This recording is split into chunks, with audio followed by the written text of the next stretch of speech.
Hey guys, welcome to week 7 of distance learning. I am going to attempt this week to do a dissection per many of your requests. So I'm going to sit out here like a weirdo on my back porch dissecting a brain, since we did not get to do it together in class. So I will try my best with that. I want to mention two things. One, I'm not an expert on the brain at all. So I will focus primarily on what I do know, and that's just the main parts of the brain. And then I'm going to focus more on comparative anatomy. So looking at how the brain of different animals, particularly different classes of animals like amphibians, reptiles, birds, mammals, how their brains differ, and also different species depending on what they need in order to survive. So without further ado, we will get started. All right, so this is the brain of a sheep. So you can see it fits in the palm of my hand, and sheep are pretty big animals, so poor sheep, they're not the smartest of animals. This is an example of how important brain size is. So the brain size is one of the most obvious brain adaptations. Animals need bigger brains to control their muscles and complex systems and behaviors. And more importantly than that, the relative brain size is the most important. So basically the size of the brain in relation to their body weight. So for this, the sheep is not the smartest of animals. All right, so the mammalian brain is divided into three main parts. So you have something called the cerebrum.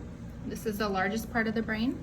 You have your cerebellum, which means tiny brain because it literally looks like a little mini brain. And then you have the brainstem. You can get a better view of the brainstem under here. So the brainstem would start here, okay, and be this entire portion right here. So I'm going to go through each part of the brain individually, starting with the largest part of the brain, and that is the cerebrum. So if you notice, the cerebrum is divided into two hemispheres. So you have 1, 2. And the hemispheres deal with the opposite side of the body. So the left hemisphere deals with the right side of the body, and the right hemisphere deals with the left side of the body. All right, so as I mentioned before, the cerebrum is the largest part of the brain. It's actually known as the forebrain, so it is the front portion of the brain. So this would be the front of the brain, and then back here would be the back portion of the brain.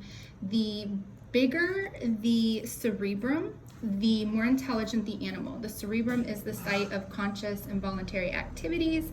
It's also the site for intelligence and learning. So the larger the cerebrum, generally the more intelligent the animal. And also, you notice the brain has all of these little wrinkles, and I'm sure you guys have seen that before in movies or whatever. But the more wrinkles or the more folds that the brain has, the more neurons that brain actually has, and therefore the brain is even heavier. So the more neurons that the animal has, the smarter it is.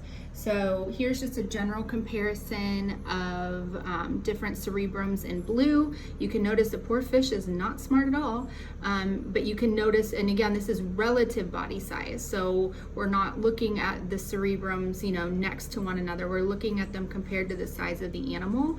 But obviously you can notice how big the cerebrum is compared to body size for the chimpanzee, the human, the monkey, and the cat. All right, so then we have the second portion. This is, again, the cerebellum. So that would be this portion, and in Latin it means tiny brain. The cerebellum is very important in animals as well, because the main functions of the cerebellum are coordination of balance, locomotion, and movement.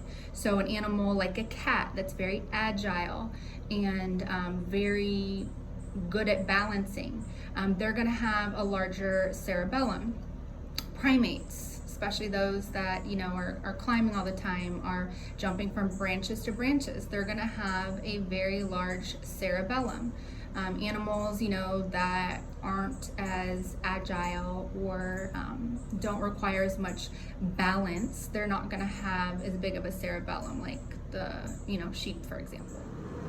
All right, looking at the cerebellum and the cerebrum together, if I were to ask you which animal has the best brain, the rat, the cat, dolphin, rabbit, sheep, chimpanzee, human. Obviously, your number one pick would be the human. I mean, that's the most obvious. We know we are the smartest. But if you didn't know which brain belonged to which, you would also be able to infer that the human, in fact, is the smartest because the cerebrum is the largest. And it has a lot of folds, meaning it has a lot more neurons. But notice the cerebellum, you can't even see it here. So I know I'm not as balanced and agile as a cat. Maybe you are. But we don't have as good of balance and coordination and all that like the dolphin per se. So the dolphin also is very intelligent, has a, oh shoot, here I am trying to be smooth, that was a fail.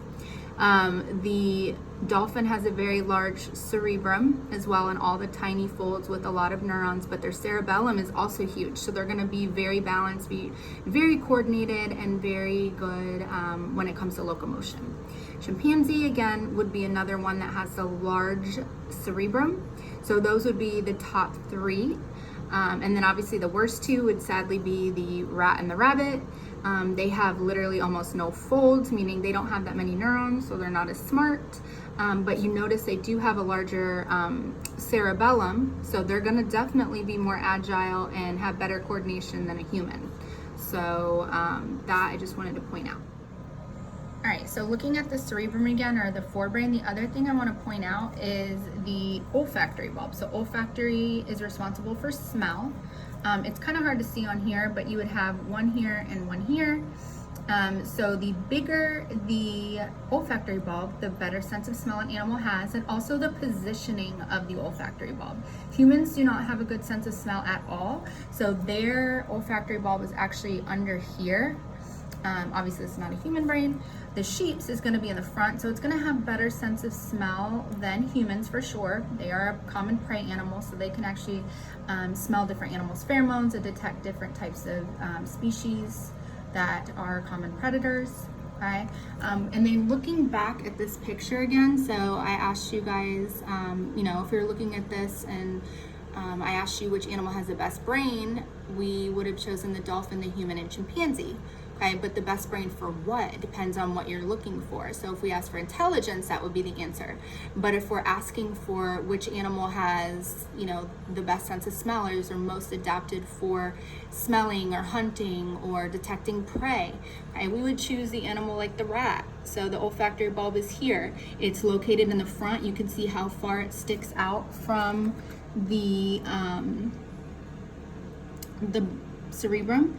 Okay, we have the cats, so that would be here. The rabbit has a really good sense of smell, so that would be the olfactory bulb.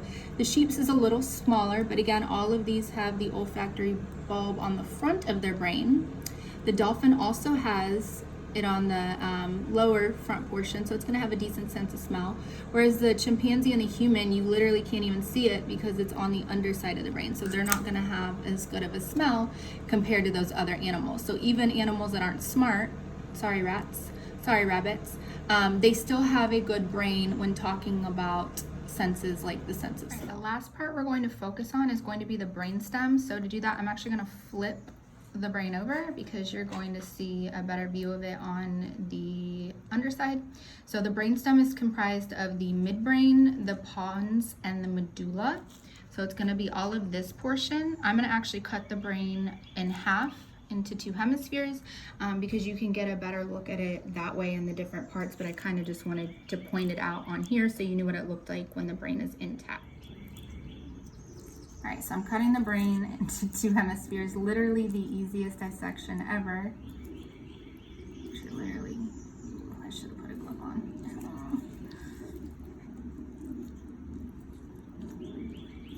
Okay, so I'm cutting it into two hemispheres, basically left and right.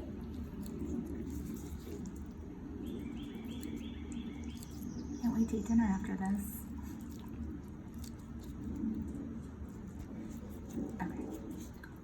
So the brain has been divided into the two hemispheres. We're going to look at just one portion of it. This is the internal view of the brainstem, which again is composed of the midbrain, the pons, and the medulla. Sorry if this is shaky. I'm really multitasking. multitasking here. So this is the front of the brain. This is the very back of the brain. So right here, the first part we're going to focus on is going to be the olfactory bulb. Again, you can't really see it on a human. You would see it better because it's located on the underside of the cerebrum. On the sheep, it's actually on the front because they have a better sense of smell.